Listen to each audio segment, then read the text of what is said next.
In Chicago, a federal judge has dealt a significant blow to the Trump administration's efforts to compel cooperation with federal immigration enforcement. On Friday, Judge Lindsey Jenkins of the Northern District of Illinois dismissed a Justice Department lawsuit that challenged Chicago's sanctuary city policies. The lawsuit, filed in February, accused the city and the state of Illinois of unlawfully interfering with the administration's crackdown on illegal immigration. The administration argued that local ordinances limiting cooperation between police and federal immigration agents violate the U.S. Constitution's Supremacy Clause, which establishes that federal law preempts conflicting state and local laws.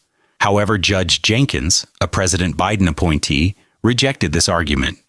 In her ruling, she sided with the city, affirming that its policies are lawful protections, not subject to federal mandates. She wrote that forcing the city to comply would be an end run around the 10th Amendment, which reserves powers not explicitly granted to the federal government for the states. This, she argued, would constitute the exact type of direct regulation of states that the amendment bars.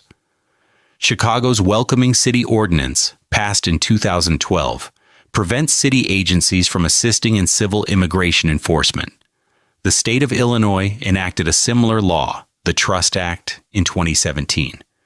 Chicago Mayor Brandon Johnson celebrated the ruling, stating that the city is safer when its police can focus on the needs of Chicagoans and not be compelled to cooperate with what he called a reckless and inhumane immigration agenda.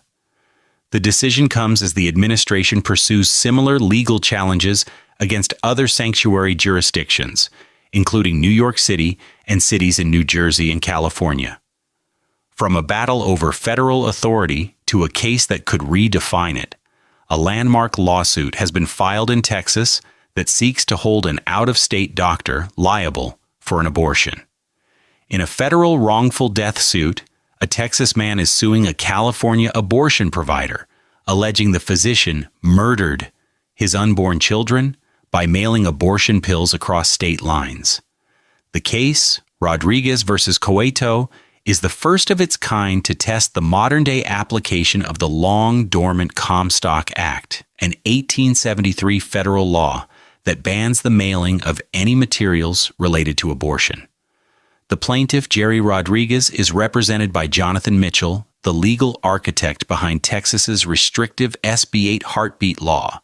The lawsuit accuses Dr. Remy Coito of aiding illegal self-managed abortions in 2024 and 2025 by sending abortion-inducing drugs to Galveston County, Texas.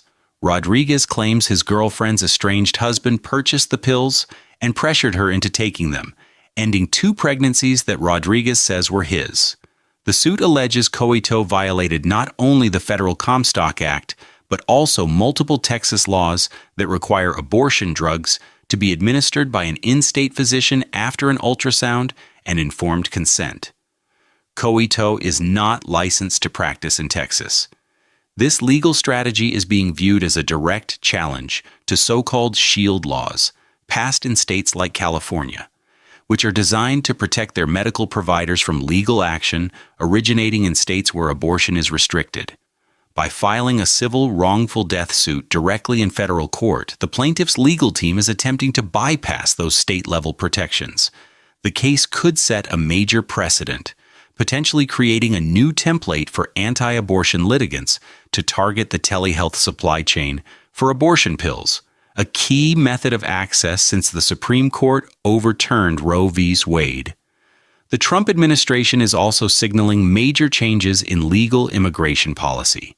The new director of U.S. Citizenship and Immigration Services, Joseph Edlow, announced plans to tighten both the U.S. citizenship test and the H1B visa program for skilled foreign workers. In an interview, Edlow said the current naturalization test is too easy and fails to meet the intent of the law. He argued that the test, in its current form, allows applicants to simply memorize answers without demonstrating a genuine understanding of American civics and history. The agency plans to develop a more rigorous exam to ensure new citizens are well-versed in the nation's principles. In addition to overhauling the citizenship test, the administration is taking aim at the H-1B visa program, which allows U.S. employers to temporarily employ foreign workers in specialty occupations. While specific details of the changes have not yet been released, the move aligns with the administration's long-standing Buy American, Hire American policy. The H-1B program has been a subject of ongoing debate. Supporters argue it is vital for filling high-skilled jobs in sectors like technology, while critics claim it is exploited by companies to hire cheaper foreign labor at the expense of American workers. Edlow also mentioned a broader effort to close loopholes in other immigration programs that he said have allowed dangerous individuals to gain legal status, indicating a comprehensive push for stricter standards across the immigration system. Meanwhile, political tensions are reaching a boiling point in Texas over a process that could help reshape the balance of power in Washington. A state legislative hearing on congressional redistricting erupted into chaos Thursday night, leading to the forcible removal and arrest of a Democratic congressional candidate. Isaiah Martin, who is running for a Houston area seat, was dragged from the hearing room by authorities after delivering a fiery speech accusing Republican lawmakers of gerrymandering at the behest of President Donald Trump. During his testimony, Martin refused to yield the microphone, shouting, "History will not remember you for what you have done. It is a shame."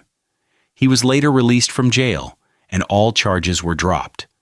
The confrontation highlights the intense stakes of the redistricting process in Texas, where President Trump has publicly called on state Republicans to draw a new map that would secure 5 additional GOP seats in the U.S. House of Representatives. Martin accused the lawmakers of rigging the game to win Trump's endorsement and warned of political retaliation from blue states. The contentious process comes as the Department of Justice has already flagged 4 Texas congressional districts, including the one Martin is running in, for potentially unconstitutional racial gerrymandering. The redistricting committee resumed its work after the disruption, with more public hearings scheduled as the state moves forward with a map that could have significant national implications.